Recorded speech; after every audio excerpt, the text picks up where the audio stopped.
Haga jing lekai duran kop ka bahap haga grup D hapreng ka North East United Pyrshah ika Shillong Lajong. Bat kani ka dairu asin ka baningkong baga Shillong Lajong kani kendu Pyrshah ika klub ISL.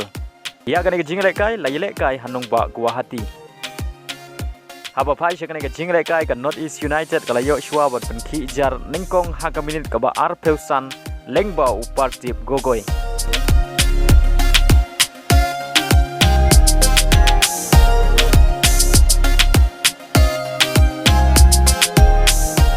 Pada haga minit ka balai Peusan sa isin ka North East United kalayo biang mentep ia gol ka ba lengba ka penalti balakan jat daw Romain ubadai player nagari France. Pada hadu bukut ka kela step ka North East United katam da lanot.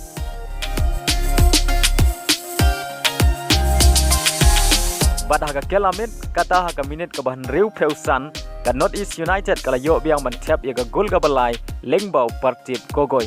Bat ka deru ka gol ka ba ka jong u haga ni ka jingle kai. Batang hadin san minit kata ka minit ka bah nyau peu ka North East United kalayo mentep ia ka gol ka ba sau. Bat ka deru ka gol Hattrick jong u partip gogoy ubadai u player ubadang Snem na ka Jylla Assam.